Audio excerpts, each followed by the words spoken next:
But perhaps the most common is that we will identify a country that has resources our corporations covet, like oil, and then arrange a huge loan to that country from the World Bank or one of its sister organizations.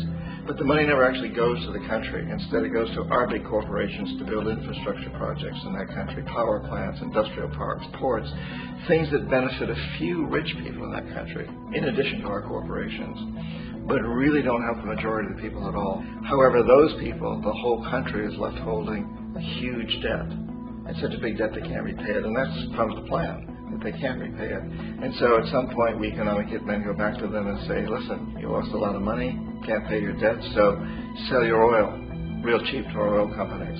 Allow us to build a military base in your country, or send troops in support of ours to someplace in the world like Iraq, or vote with us on the next UN vote. To have their electric utility company privatized and their water and sewage system privatized and sold to U.S. corporations or other multinational corporations. So there was a whole mushrooming thing, and it's so typical of the way the IMF and the World Bank work, that you put a country in debt, and it's such a big debt it can't pay it, and then you offer to refinance that debt and pay even more interest. And you demand this quid pro quo, which you call a conditionality or good governance, which means basically that they've got to sell off their resources, including many of their social services, their utility companies, their school systems sometimes, their penal systems, their insurance systems, to foreign corporations. So it's a double, triple, quadruple whammy. Ecuador for many, many years has been ruled by pro-U.S. dictators, often relatively brutal. Then it was decided that they were going to have a truly democratic election. Jaime Roldós ran for office, and his main goal, he said, as president would be to make sure that Ecuador's resources were used to help the people. And he won, overwhelming, by more votes than anybody had ever won anything in Ecuador. And he began to implement these policies to make sure that the profits from oil went to help the people. Well, we didn't like that in the United States. I was sent down as one of several economic hitmen to change Roldós, to corrupt him, to bring him around, to let him know, okay, you can get very rich, you and your family, if you play our game, but if you continue to try to keep these policies you've promised, you're going to go. He wouldn't listen. He was assassinated. As soon as the plane crashed, the whole area was cordoned off. The only people allowed in were the U.S. military from a nearby base and some of the Ecuadorian military. When an investigation was launched, two of the key witnesses died in car accidents before they had a chance to testify. A lot of very, very strange things that went on around the assassination of Jaime Roldós. I, like most people who really looked at this case, had absolutely no doubt that it was an assassination. And of course, in my position as an economic hitman, I was always expecting something to happen to Jaime, whether it be a coup or assassination, I wasn't sure, but that he would be taken down because he was not being corrupted. He would not allow himself to be corrupted the way we wanted to corrupt him. And in that way, we've really created an empire, but we've done it very, very subtly. It's clandestine. All the empires of the past were built on the military, and everybody knew they were building them. So the British knew they were building them, the French, the Germans, the Romans, the Greeks. And they were proud of it, and they always had some excuse, like spreading civilization, spreading some religion, something like that. But they knew they were doing it. We don't.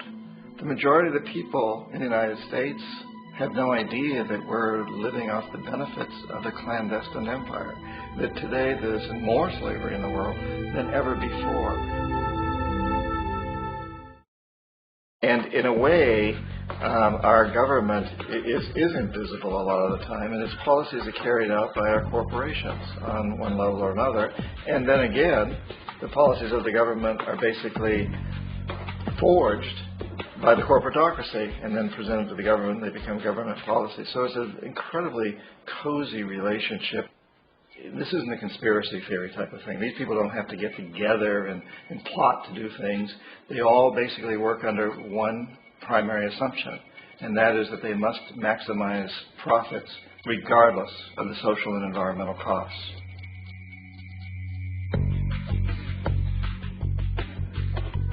The bank and IMF serve this role on a global scale.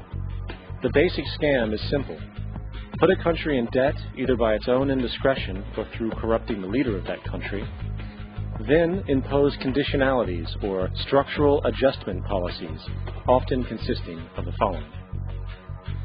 Currency devaluation. When the value of a currency drops, so does everything valued in it. This makes indigenous resources available to predator countries at a fraction of their worth. Large funding cuts for social programs. These usually include education and healthcare, compromising the well-being and integrity of the society, leaving the public vulnerable to exploitation. Privatization of state-owned enterprises. This means that socially important systems can be purchased and regulated by foreign corporations for profit. In the late 1960s, the World Bank intervened in Ecuador with large loans. During the next 30 years, poverty grew from 50% to 70%. Under or unemployment grew from 15 to 70%. Public debt increased from 240 million to 16 billion, while the share of resources allocated to the poor went from 20% to 6%. In fact, by the year 2000, 50% of Ecuador's national budget had to be allocated for paying its debts. It is important to understand the World Bank is, in fact, a U.S. bank, supporting U.S. interests.